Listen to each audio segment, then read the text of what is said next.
E tem mais alguma pergunta nesse sentido aí, Ale, para a gente já emendar aqui? Quais são os assuntos que a gente está... Então, o debate principal aqui é com relação ao Estado mesmo. Então, é o que eu quero puxar também. Se quando a esquerda esteve no poder, se eles conseguiram, então, Não, uma coisa, por implementar. exemplo, você vê assim, o PT se gaba, né, e os petistas se gabam de, Ser o donos. Lula, né, diminuiu a miséria em tantos e não sei o que, e tal, tal, tal, tal. Beleza, então houve conquistas sociais, digamos assim, no período dos governos petistas. Em termos de melhoria de condições econômicas, houve. Na esteira do Plano Real e coisa e tal, não sei o que lá, houve sim. Né? Eu lembro que no governo Fernando Henrique, com o dólar 1 para 1, né? Nossa. Eu me enchi de CD importado, de disco importado, por exemplo. Era uma né? maravilha, Tá lá em casa cara. até hoje, meus monte de disco importado que eu comprava, dólar 1 para 1 era uma maravilha, né? Então, assim, em termos de ascensão social, né? De formação de uma classe média negra e tal, e não sei o quê, olha, eu acho até que houve uma mudança, assim, uma melhora. Eu acho que é uma melhora volátil. Por quê? Porque é o seguinte, o cara, no Brasil, o cara de classe média, ele tá sempre na corda bamba. Porque você arruma um emprego melhor, você começa a ganhar bem, você começa a consumir mais e tal. Perdeu esse emprego, você perde tudo, praticamente. Exatamente. Então, essa volatilidade da classe média brasileira é um negócio ruim. Então, você não tem uma classe média consolidada, né, que sobe da pobreza, que há mobilidade social, a pessoa se mantém ali. Então, esse é um primeiro problema. Então, quer dizer, o PT melhorou? Melhorou em termos. Não dá para dizer que não melhorou nada, porque é mentira, certo? Houve, sim, um investimento em você trazer a mobilidade social por meio do Estado na época dos governos petistas. Até houve alguma coisa. Por outro lado, uma coisa que aumentou muito foi a violência. Certo? Então, quer dizer, a periferia, hoje, é muito mais violenta do que era antes dos governos petistas. Certo? Então, quer dizer, esse é um revés, do qual ninguém fala. Se você olhar a violência, até coloquei isso num artigo meu.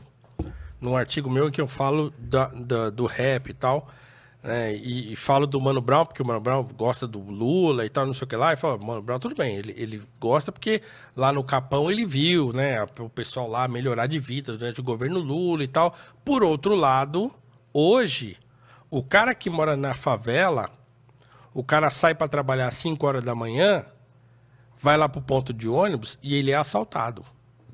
O cara que é da favela, o negro que sai da favela para ir trabalhar às 5 horas da manhã, é assaltado por outro negro, talvez de outra favela ou da mesma, no ponto de ônibus, 5 horas da manhã.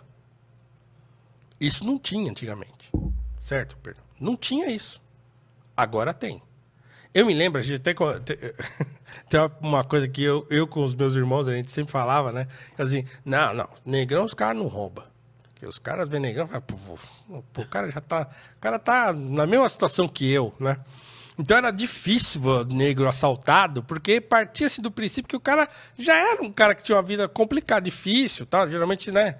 Não era empresário, tal. Hoje não tem mais isso. Não tem, né? Não tem. Qualquer pessoa está sujeita. Qualquer pessoa está sujeita. Então, quer dizer, aumentou muito a violência durante os governos petistas. Isso é um fato. Fato. Aumentou a violência porque aumentou o poder aquisitivo da pessoa da periferia? Não necessariamente.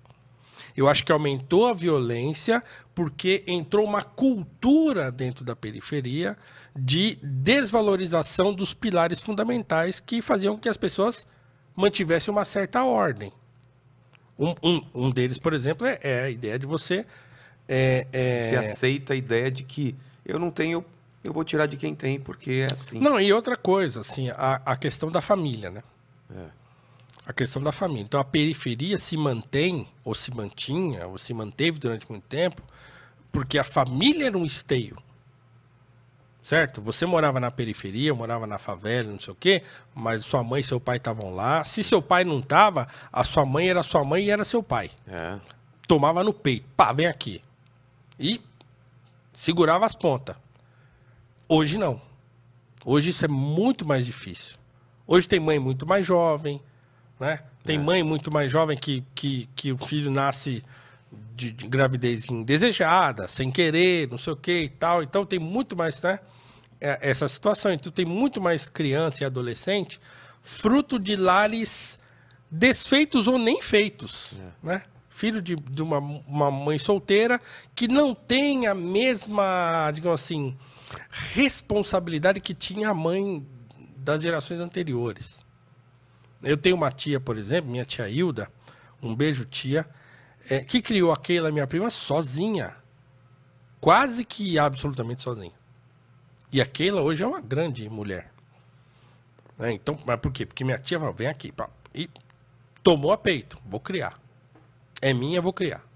Deu errado, não conseguiu ficar com o pai, né? Tal, mas ela tomou a peito, vou criar. Então hoje isso é...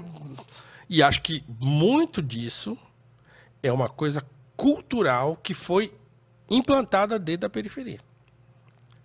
Essa, como é que se fala? Relativização do valor da família. Isso eu sinto bastante de um tempo pra cá mesmo, de que não é tão importante assim quanto você acha que... E é um troço que tá lá.